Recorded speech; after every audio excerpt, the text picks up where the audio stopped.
సమాజంలో నేటికి కొన్ని కట్టుబాట్లున్నాయి.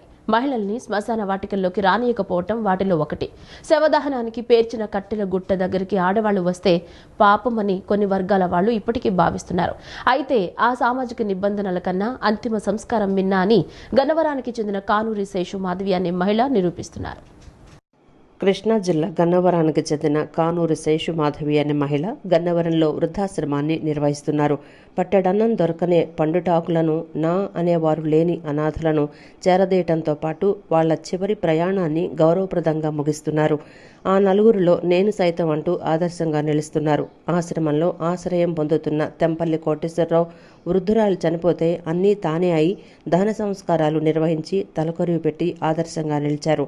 ఇదే తరహాలో తన ఆశ్రమంలో గతంలో చనిపోయిన వృద్ధులకు కూడా తానే దగ్గరుండి దహన సంస్కారాలు నిర్వహించారు.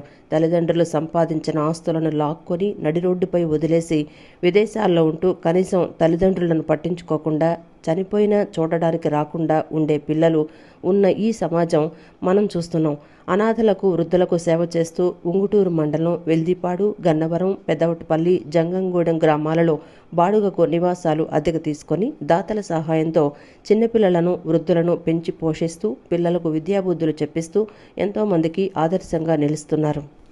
గన్నవరం బ్రాంచ్ కానివ్వండి, అలాగే పెద్దౌటుపల్లిలో సెమీ ఆర్ఫన్స్, అలాగే సంచార జాతుల పిల్లలతో 50 మందితో అక్కడ ఒక ఇల్లు తీసుకొని అక్కడ ఒక బ్రాంచ్ నడుపుతున్నాం. వారికి ఒక పూట భోజనం పెట్టి వాళ్ళ చదువు పట్ల అవగాహన కల్పించి వాళ్ళకి షెల్టర్ ఇస్తున్నాము. అట్లాగే కొత్తగా అక్టోబర్ 1న వృద్ధుల దినోత్సవం రోజున మరి అక్కడ నూజివీడు మండలం జంగంగూడెంలో కూడా ఒక బ్రాంచ్ని స్థాపించి మా సేవలు నిరంతరము ప్రజలకి నిలిచిపోవాలనే ఒక సంకల్పంతోనే మేము చేసుకుంటూ వస్తున్నాను.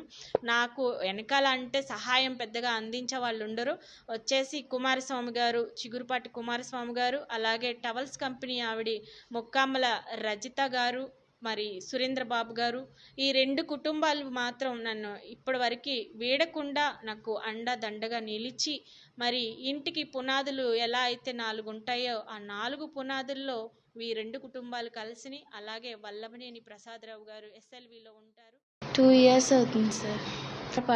సార్ ఇక్కడ ఎలా ఉందమ్మా ఆశ్రమంలో? మేడం గారు ఎలా చూసుకుంటారు? ఇక్కడ ఎలా ఉంది? నువ్వేం చదువుతున్నావు? నేను 9th క్లాస్ చదువుతున్నా సార్. ఇక్కడ చిన్న లోటు అంటూ ఏమీ ఉండదు సార్. ఏది తక్కువ కాదు. ఇక్కడ మేడం అంత బాగా చూసుకుంటారు.